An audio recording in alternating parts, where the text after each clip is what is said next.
From the School of Communication at American University in Washington, D.C., this is Media in the Mix, a space where we explore topics in communication at the intersection of social justice, tech and innovation, and popular culture.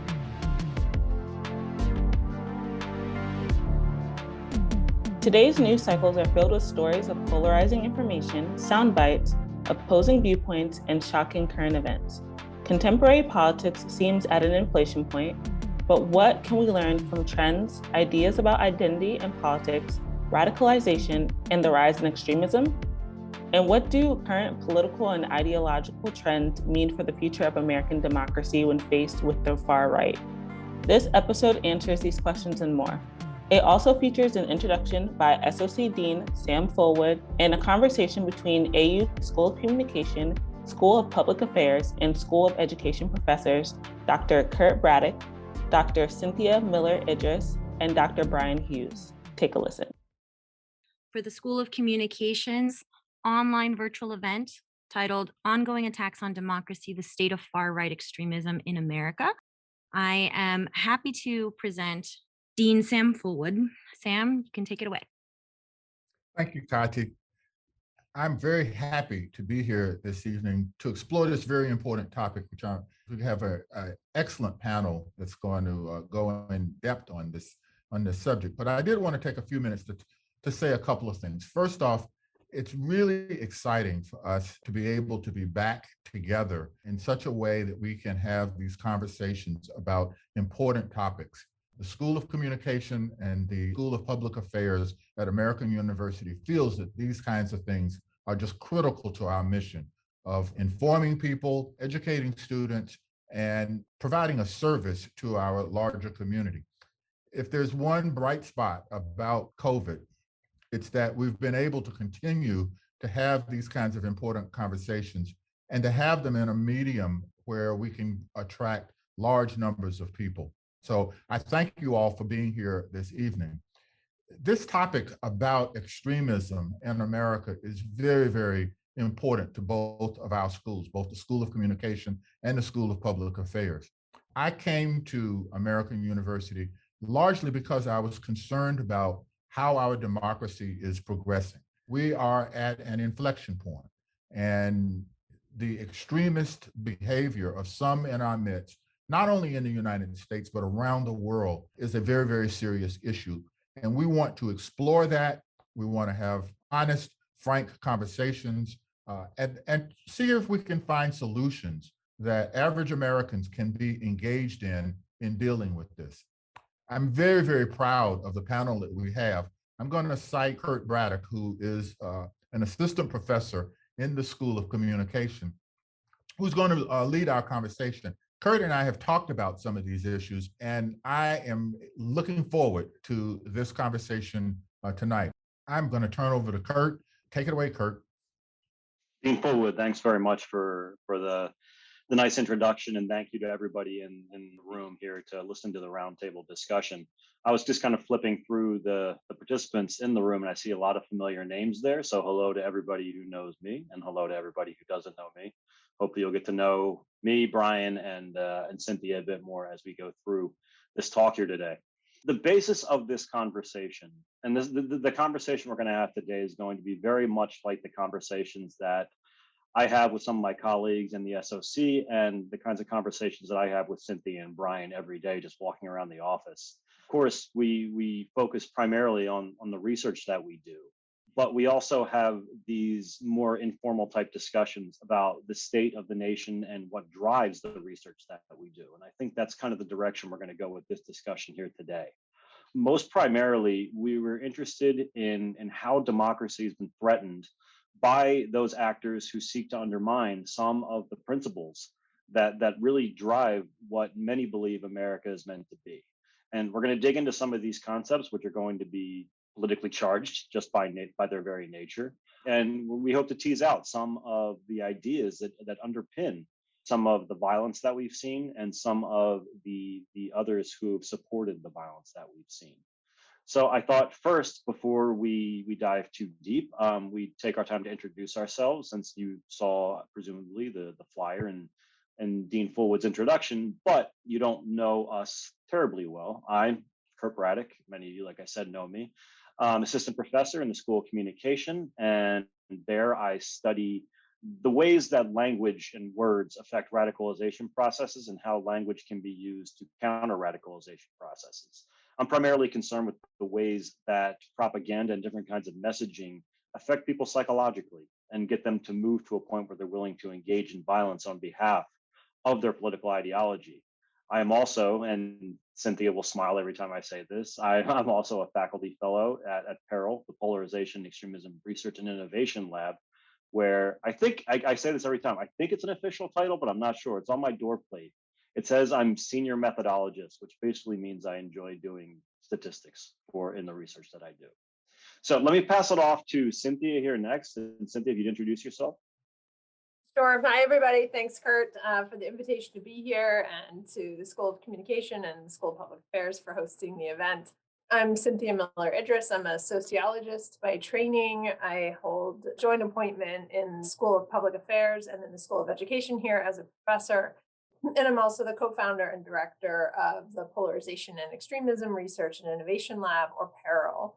So my own individual research, I'm a cultural sociologist. I study symbols and youth culture, communication systems and sign systems, historically through iconography, graffiti, tshirts, memes, youth culture, other kinds of elements like that.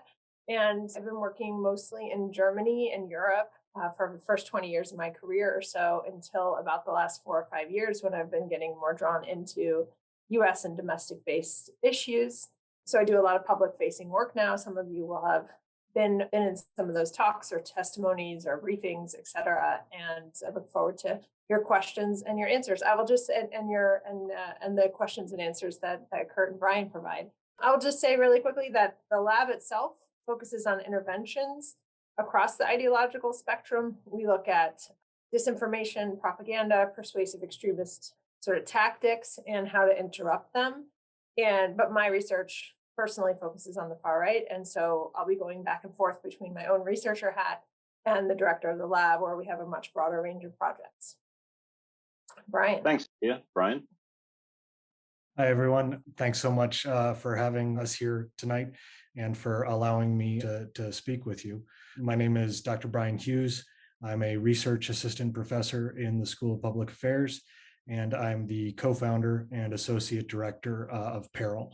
I'm also a graduate of the School of Communication, where I completed my PhD with Dr. Rhonda Zaharna.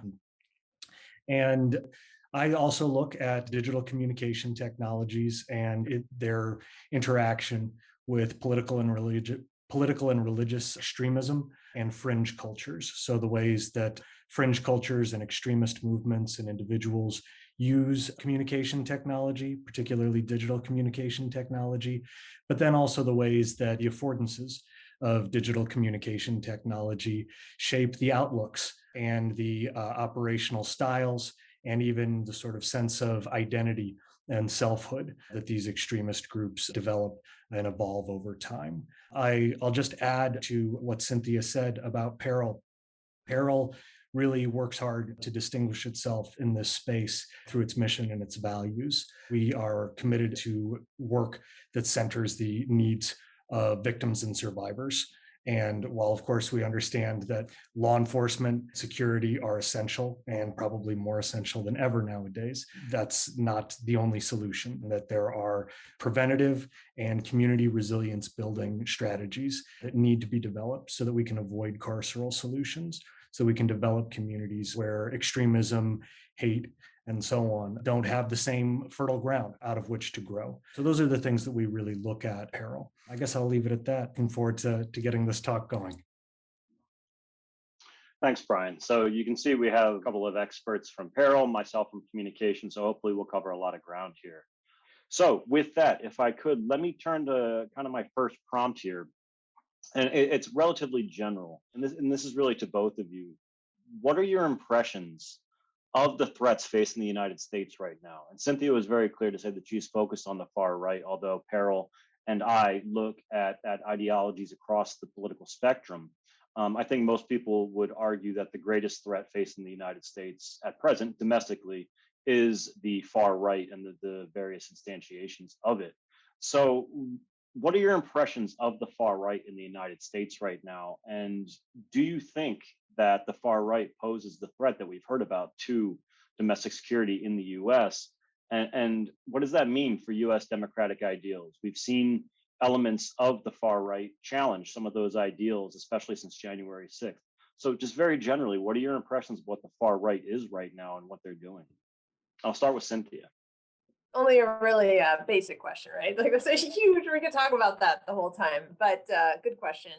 I mean, there are a couple things. One, I just want to unpack the term far right by saying that there is no universally agreed upon language to refer to this set of threats. It's one of the most ridiculous situations that we're in this country and globally, is that not even our own agencies are using the same term. So I use the term far right. I call it the best bad term we have available, but it really is a bad term. So I want to jump in real quick there too, Cynthia, just so people know that if you're not familiar with terrorism studies, this is not unique to the right wing. Every term is argued over and argued over and argued over. And what we consider the far or the extreme right is no different. So I don't want you to think, the audience, to think there's anything special about the far right. Nothing special, although I would say it's particularly bad on the far right spectrum when we don't even have, we have really different terms. Like there's really no agreement in the agencies. I'll just explain that in a minute. But when I use the term far right, I'm really referring to two broad types of things. One are supremacist movements, that is historically and most dominantly white supremacist extremist movements, but also male supremacist extremism, Western supremacism, Christian supremacism, right? Movements that dehumanize, that set up hierarchies of superiority and inferiority, that pose the other as a threat, an existential threat that often then leads to violence. The other set of far right kinds of threats generally is anti-democratic or anti-government, sometimes movements that are unlawful militias typically, but others, secessionist movements, sovereign citizen, those kinds of threats, which are pretty uniquely US. There are sovereign citizen movements elsewhere, but that is a much bigger set of issues here in the US than in most other places. You have some in Canada we're seeing right now. And then there's a few other things that are kind of like single issue extremists, like anti-abortion extremists. But the Justice Department now is referring to domestic violent extremism as one overarching umbrella. That includes some stuff on the left, like anarchist extremism, anti-fascist, so Antifa groups, and also animal rights and environmental extremists. That's not part of the far right, that's part of the far left. So anyway, those sometimes get collapsed under DVE, or domestic violent extremism. So you sort of see that tension. So there's, generally speaking, three major categories of threat on the terrorism and extremism side. There's the far left, there's the far right, and there's Islamist or jihadi, Salafi jihadi extremism.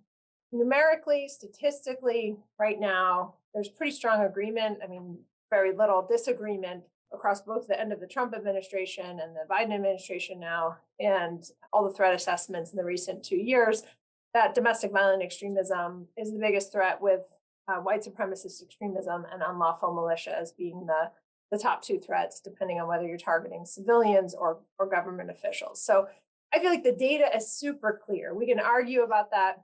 It's not that there is no more threat from the left. It's not that there is no threat from jihadi, Salafi jihadi extremism. Those are all there.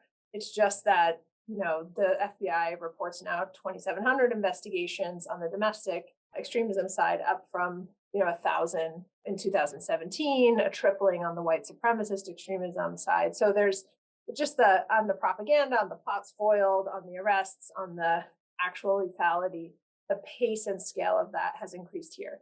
I should say that in Europe, it is still jihadi extremism and terrorism. That's the biggest threat, but far right extremism is growing quickly. And then globally across the West, it's up 250% over the last 5 years. So big increases, but it's a muddled threat landscape. And I don't think we should take our eyes off of any particular threat. It's just a question of resources and where the biggest threat's coming from right now. Yeah. About yourself, Brian. When you were talking about the definitions of things and agreements and disagreements, I was actually speaking with one of our research fellows today, and she informed me that there are 250 working definitions in use to define terrorism. So, as with just about any academic discipline, there's a lot of debate. And when you throw such a politically charged subject into the mix, it's only going to be more hotly debated. One of the things that I would just add to what Cynthia just said is that there is a pretty good definition of extremism that does tend to be used fairly consistently. It comes from the work of a scholar named J.M. Berger. And essentially, what it says is that extremism is when one group of people says that defines itself by an identity marker, and then it says that this in-group is in dire conflict with an out-group that has an opposing identity marker. So neo-Nazis and Jews, the Aryan race and Jews is the classic example. And that this antagonism, it can't be resolved. It has to be dealt with either through violence or expulsion or elimination, what have you. So that's one way that we think about extremism when it's separate from terrorism. The two aren't synonyms. Political violence can very frequently happen without any reference to extremist attitudes or ideologies. And at Peril, we don't exclusively focus on terrorism. Terrorism is looked at very closely. Terrorism is something that gets a lot of attention from law enforcement, from our security apparatuses, from Congress and the president. The terroristic and the legal dimension of this really is looked at with a great deal of attention, and a lot of resources are rightly channeled towards dealing with that. But extremism can speak to something much broader and much deeper in the fabric of our everyday life. And I think in terms of, doing some kind of a threat assessment of our everyday life, it isn't just about these spectacular incidents of violence that seem to erupt out of nowhere and cause all this trauma and grief. It's really about a chronic condition where extremist attitudes, we have one, core identity over here, and it's in conflict with this core identity over here. It's that more pervasive and chronic growth of extremist attitudes that is probably the most, concerning and troubling threat to the fabric of our society and the health of our democracy, at least as I see it. I think it's also important to note that when we talk about, we throw these terms around quite a bit, and even academics and experts are guilty of using different terms to mean different things just in conversation. I think it's important to remember that many of the discussions surrounding prevention of violent extremism and addressing problems by the so-called far right, for lack of a better term, we base our efforts, or at least I know the two of you base your efforts, and I base my efforts on stopping violent attitudes, beliefs, and intentions. We generally don't get in the business of trying to affect people's beliefs if they don't support violence. And I think that often gets kind of lost in the sauce. I mean, I know I get emails all the time from people who ask me, well, why are you focused on this? I mean, are you trying to excuse me, are you trying to stifle all conservative ideas? And no, not at all. The line is support for violence and the intention to engage in violence. But this also leads to another question, and we have both kind of touched upon it, or we've all kind of touched upon it a little bit.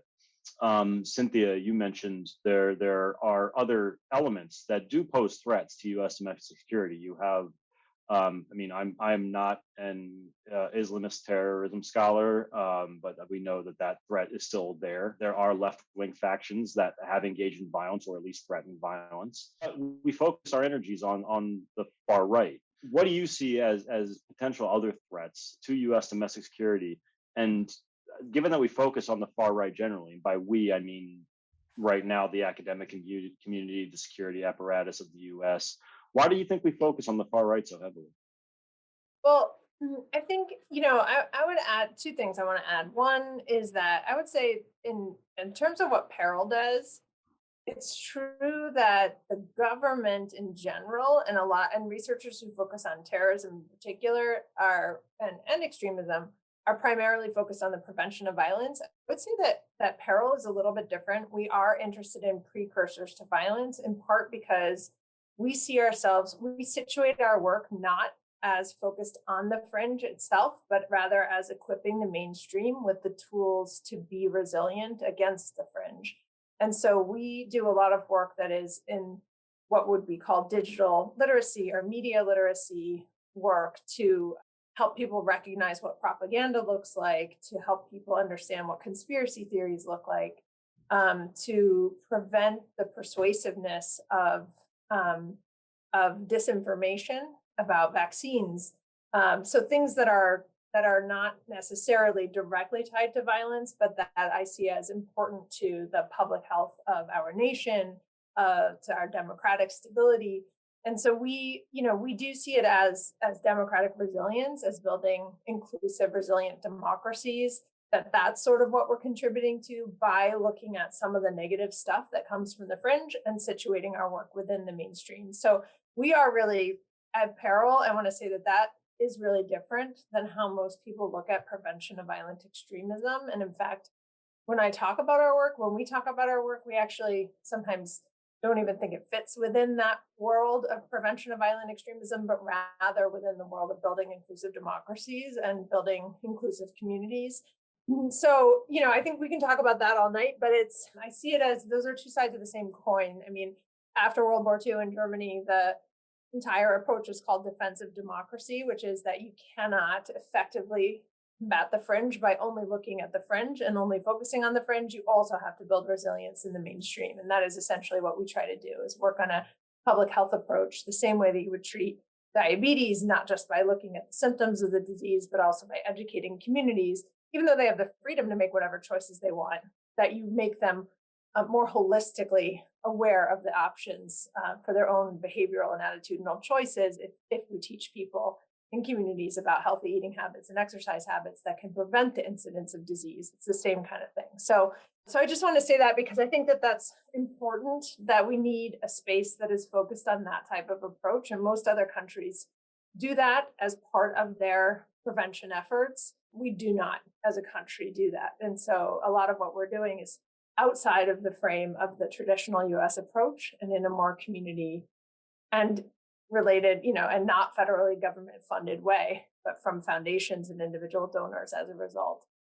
So in terms of other threats, the one thing I'll say is that I think it's really important to look at what Brian and I have written about as blurry or muddled ideologies, that I would say the biggest threats are coming in ways that are really hard to recognize, that there's no more clean ideological boundaries around movements or groups in quite the same way. So a lot of what we're seeing are things like ecofascism, which is the intersection of kind of far-right ideologies or white supremacist ideas, but justified with climate change and environmental sustainability, or far-right groups praising the Taliban, or white supremacist group that is calling for the liquidation of the capitalist classes, right? You see these kind of strange hybrid types of things that are a result of the way that people kind of pick and choose fragments of ideology that they encounter online and then reassemble them in new ways. And some people have called that salad bar terrorism. Some people have called that, like we do, blurry or muddled ideologies. But to me, that's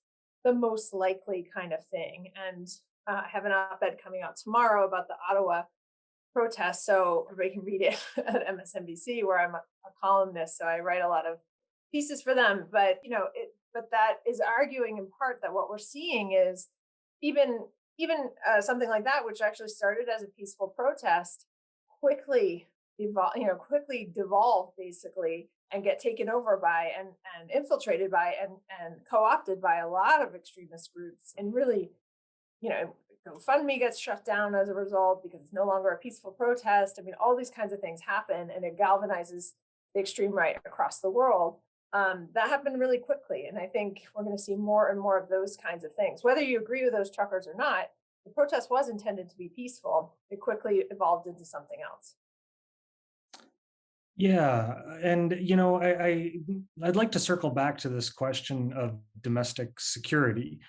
When we talk about domestic security, we should always ask ourselves the question, what is it that we're securing?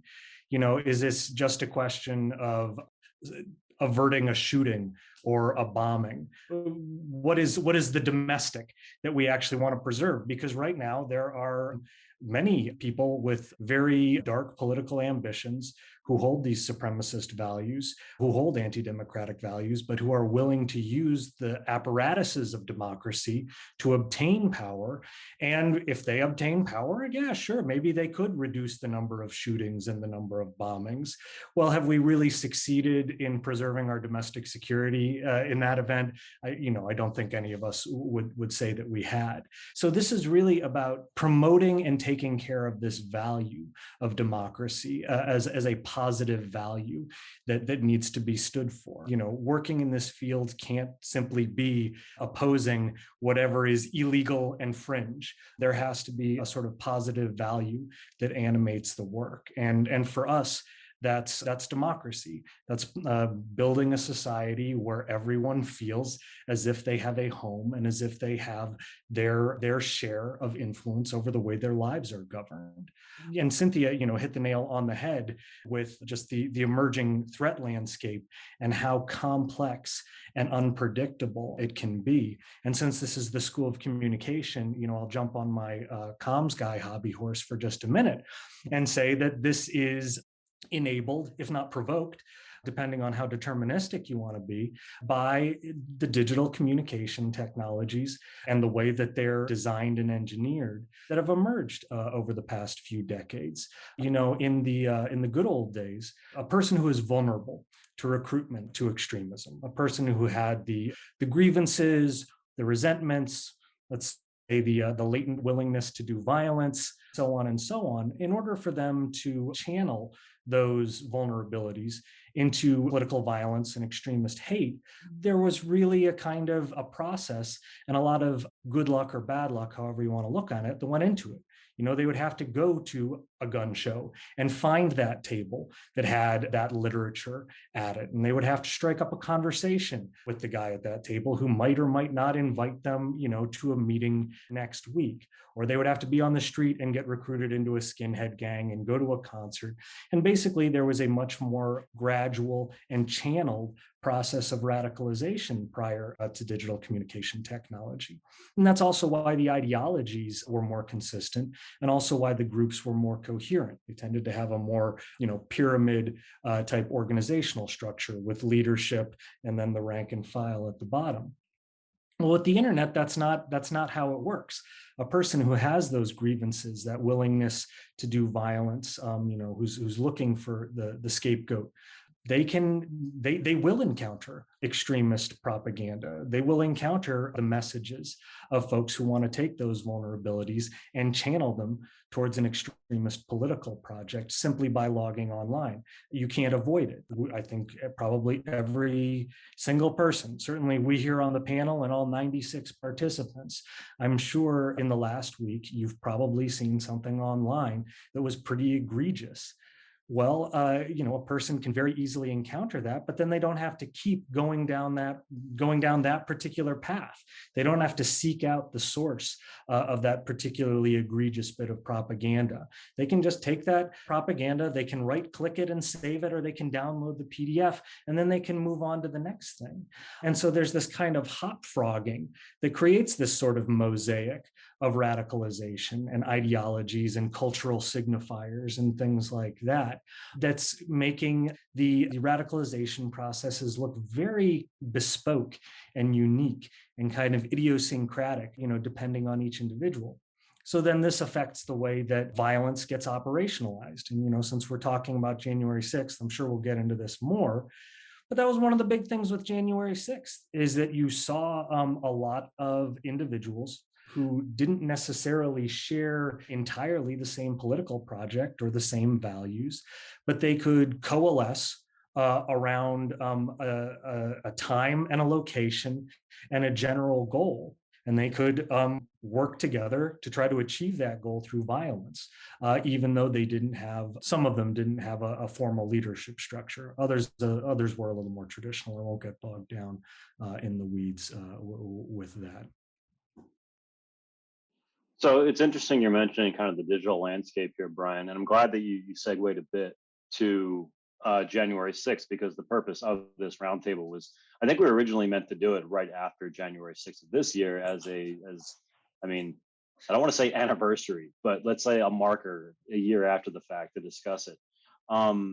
So I want to, it's known now that these digital tools that are available for communication for the individuals who took part in the January 6th insurrection attack, they use these tools not just for radicalization purposes, for ideology transfer, but it was used for coordination. It was used to actually plan the attack. So I'm interested beyond just the utility of the internet and of these internet tools for facilitating these attacks, and more of a grander look at everything. What do you think that attack, specifically the attack, what do you think it's done for the far right in the years since it occurred? Because we keep referring back to it, and the media refers back to it, and it's clearly it's an inflection point in the way that kind of the layperson perceives political conflict in the U.S. I don't want to say it was as big an event as something like September 11th, because that kind of brought terrorism to the fore for the United States on a grand scale. But I think January 6th opened a lot of eyes to people about where the threats lie in the US. So I'm curious as to, beyond just the impression that January 6th had on the American population, researchers, experts, what do you think that's done for the far right more generally in the years since? Well, I can say a couple things about this. I mean, one thing that I think is important to note is that only about 16, 17%, depending on where we are in terms of arrests, but about of the people who've been arrested so far, about 16 or 17% of those people had any kind of prior ties to or affiliations with extremist groups. So we have this sort of strange, and then even those extremist groups, we've never seen that kind of gathering with with groups of people that normally would not have any kind of shared objective. QAnon, Proud Boys, white supremacists, extremists, the unlawful militias coming together. Now, of course, they had tried to do that before, right? Some of them, not all of those groups, but the Unite the Right rally in Charlottesville was really an attempt to bring together under one umbrella a couple of dozen white supremacist groups at least. My view of that has always been that they failed. I know that obviously they were able to come together on that day, and awful violence did happen and somebody died. But afterward, they were just as fragmented as ever. And a year later, when there was the Unite the Right 2 rally here in DC, only about 20 people showed up. I think they were outnumbered by journalists, and it kind of just fell apart.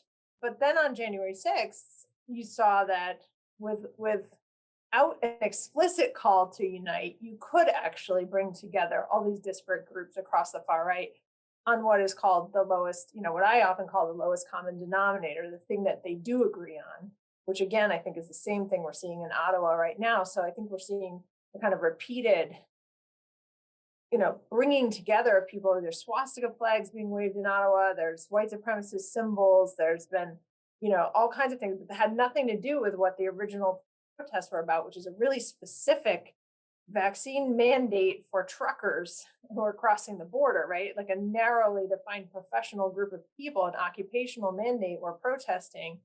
And then this has just been seized upon by others. So I think we're seeing the same kind of thing that people, and then the vast majority of people at January 6th who were ordinary Trump voters who were spontaneously mobilized to violence that day. So a couple of different things out of that. One, organizers in that small percentage of people who were strategically coordinating and conspiring to commit violence that day, they've learned that they can mobilize people, thousands of them even, quite spontaneously to violence in ways that can really provide a backdrop to terrorist activities and to activities that can cause tremendous harm or could have caused even greater harm had they been successful on that day.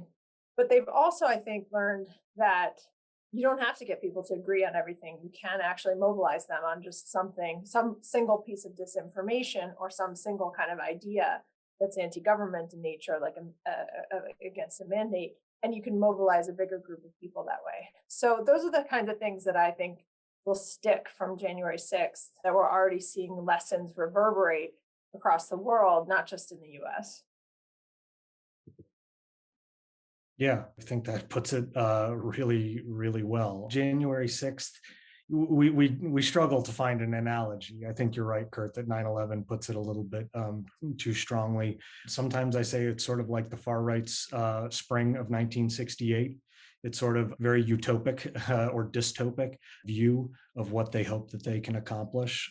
It's a rallying point and a point of inspiration. It also serves as kind of a shibboleth that the party line, so to speak, on what January 6th was and wasn't helps to identify a person as either within this movement or outside this movement. And this is one of those lowest common denominator features that can bring folks together who otherwise might be ideologically pretty disparate.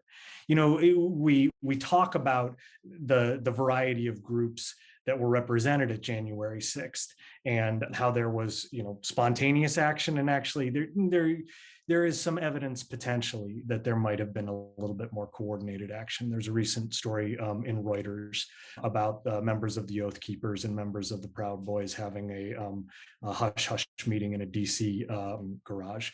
And, nothing says innocent get together like a meeting in a DC parking garage. So irrespective of whatever that coordination is, and the ad hoc, sort of almost flash mob character of the January 6th attack itself, we should also think about the diversity within these groups, the ideological differences that are able to cohere even within some of these movements within movements. The Boogaloo Boys were represented at January 6th. The Boogaloo movement is an excellent example of how individuals and then cell type groups that have differing political ideologies and maybe very different long-term goals can come together around the shared vision of a sort of spectacular act of violence or campaign of violence that they can all use for their own ends in this sort of larger plan to get them where they want to go. In the Boogaloo movement, you see people who are more associated with what we would kind of think of as traditional unlawful militias. You also see people with right-wing or national anarchist ideologies. You see people with the classic salad bar of incoherent beliefs and values, but that all kind of point in this one direction towards wanting to see the United States as it exists and our government as it exists toppled for whatever goal. So it's not just the groups coming together, it's the people coming together within the groups too that we need to be looking at. So thank you for spending a Tuesday night with us. And thank you to SOC and SPA for allowing us to do this. This is very hugely appreciated. Thank you very much. Have a great night. Stay safe, stay warm, and we'll see you next time. Media in the Mix is a production from the School of Communication at American University. Our podcast is available for listening on Apple Podcasts, Spotify, Stitcher, Anchor, and wherever else you can stream podcasts. And be sure to follow us on Facebook, Instagram, Twitter, and LinkedIn to see how our community is changing media one step at a time. Catch you on the next one.